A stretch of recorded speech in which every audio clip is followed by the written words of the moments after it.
Austin Hill wins at Daytona for the second straight season, but he got some help from JR Motorsports, who basically imploded down the stretch.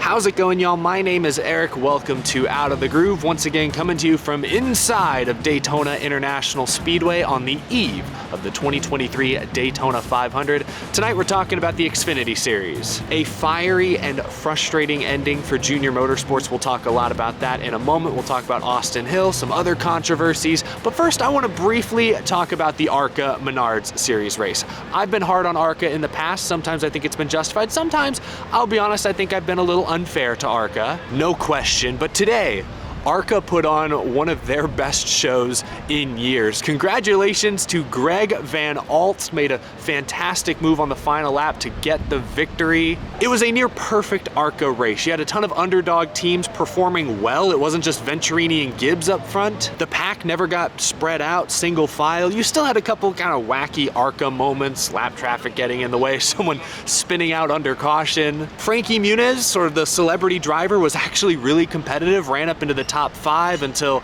contact on a late race wreck forced him back in traffic. He still rallied to finish 11th. Like, he held his own out there. He looked like a legit stock car driver. Capped off, of course, with the fantastic underdog win. Happy for Greg Van Aalt, his first career ARCA Menards Series victory. ARCA was fantastic today. I had a ton of fun watching, and I don't think I've said that about an ARCA race in at least a couple of years. So that was awesome. Hopefully that's a sign of what's to come here in 2023. But now, let's talk about the Xfinity Series race. That's the focus. That's what's fresh on my mind. We'll start with Austin Hill. That 21 car, that was the most dominant super speedway car I've seen in years. Go back 4 or 5 years, Talladega, when SHR had 4 dominant cars and they just took over that fall race. This 21 car reminded me of Dale Earnhardt Jr. Chevys from 20 years ago, 15 years ago. It was that good. He went from last to first at least 2 or 3 different times. Like, he qualified on the pole because that car was lightning fast, but they had a radio issue, had to pit right before the green flag, lost their starting position. He was back in the lead by lap 25. He got some small damage in a wreck, and set him back, but only temporarily. He was back to the front before he even blinked. Literally, if you got off your couch at one point to go to the bathroom and Austin Hill was 25th, by the time you got back, he was probably top 5. That car was on another level. I'm filming this before post-race inspection is complete, so fingers crossed he passes, but yeah, that car was incredible. Austin Hill's a great super speedway racer. I don't think we can just chalk it up to the car. He won this race last year. He also won Atlanta last year, which was a super speedway race, effectively. He's had great cars, no doubt, but he's also shown he knows what to do with them. He avoids the sketchiest situations. He's usually not the one making the mistakes, and he's managed to come out on top more than anyone else at these types of tracks in the past year. So congratulations to Austin Hill. I guess this means he's locked into the playoffs. Woohoo! February, and we're already talking about the NASCAR playoffs. One driver who did not impress tonight, and I hate to pick on this guy, but Jeffrey Earnhardt after the race was not feeling it. Parker Kligerman. I'm a big Parker Kligerman fan. It's hard not to be. He's great on TV, on the radio. He's fantastic in the NASCAR media world, but he's also, I think, one of the more underrated drivers. We've seen what he's been able to do in trucks in that 75 car without a ton of funding. This year, he's full-time in that big machine number 48 in the Xfinity Series. I think everyone has very high expectations. He was fast tonight. He ran up front, but he was involved in a couple major incidents. Bump draft gone wrong with Sheldon Creed, set off a pretty big wreck, knocked Creed out of the race. After the race, I caught up with Kligerman and he shared his side of the story. First of all, fitting out the shoe of Sheldon Creed, I guess on me, he and I pushed each other at the end of the first stage. I was like, man, we can do this all night. Like, that's my boy.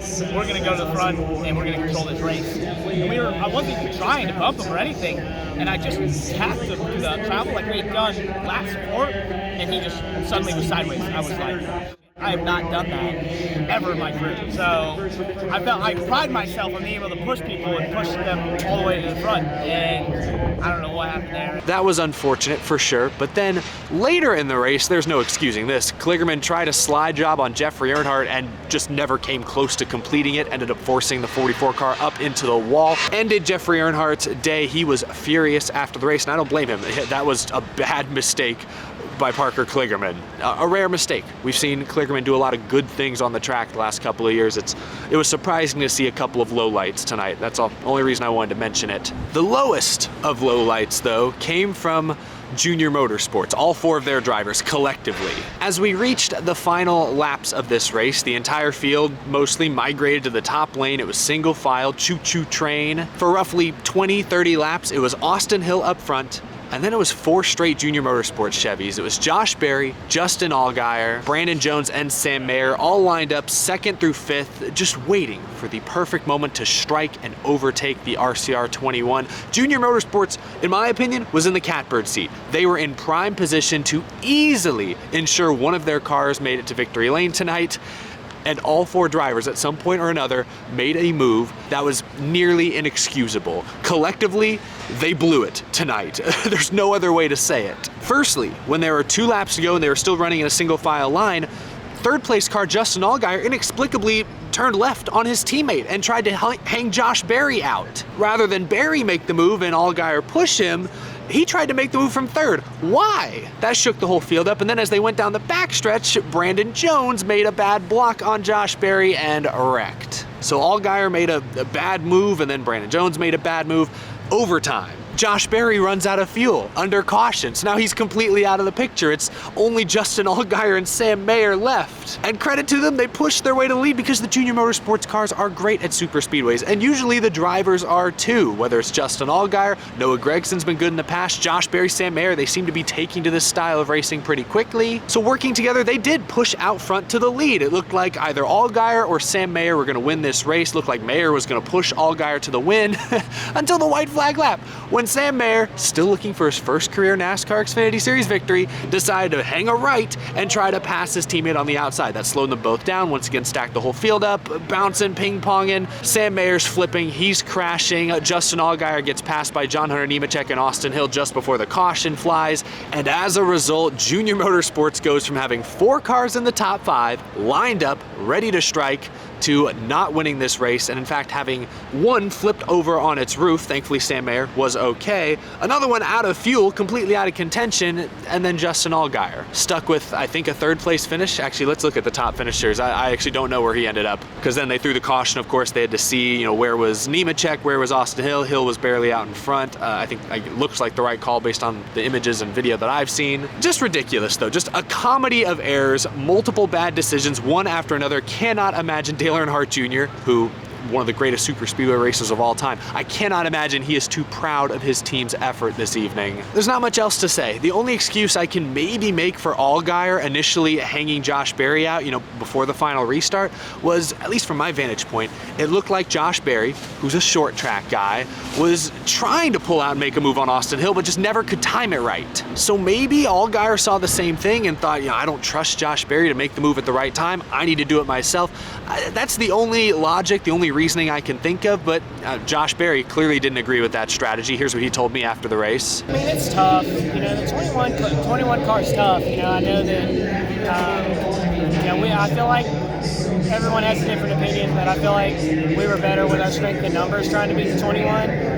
He thought otherwise. Just surprising, again, because JR Motorsports, they typically draft really well, they typically work well together. You expect them to be up front late in this race, as they were. You just expect them to work together better. You expect them to execute and get the finishes they deserve. Shocking that they made so many mistakes and bad decisions at the end of this race and basically handed Austin Hill the win if he wasn't gonna go get it for himself already. Do wanna give a shout out though to Parker Retzlaff, making his first start as a full-time driver for Jordan Anderson Racing. Top 5 finish, good for him. Myatt Snyder, who's part-time at JGR this year, just making a handful of starts. That'll get some people's attention at top 5, considering last year he was the one flipping on the last lap, unfortunately. Joe Graff Jr. got a top 10. Wow, there you go. Justin Haley, he was my pick. He ends up with a top 10 as well, but was not in contention late, unfortunately. When they all got single file, he was in the back, and just as much as he was trying, he couldn't get anyone to go with him to march towards the front. Those were your top finishers, and that's gonna do it. Just a brief NASCAR Xfinity Series beef It's What's for Dinner 300 recap. Let me know what you thought of tonight's race down in the comment section below. Tomorrow is the big day, the Daytona 500. Boy, I cannot wait. If you enjoyed this video, please leave it a like. And if you're new to the channel and you love all things NASCAR, be sure to hit that subscribe button. And thank you, as always, to my Patreon supporters. I know they're cleaning up around me. There's sweepers going by on the racetrack. It's kind of loud out here. I hope the audio held up and was decent. Thank you all so much for sticking with me. One more day left of Speed Week, or Speed handful of days. It's the Daytona 500. Cannot wait. Thank you so much for tuning in. I will see you again tomorrow.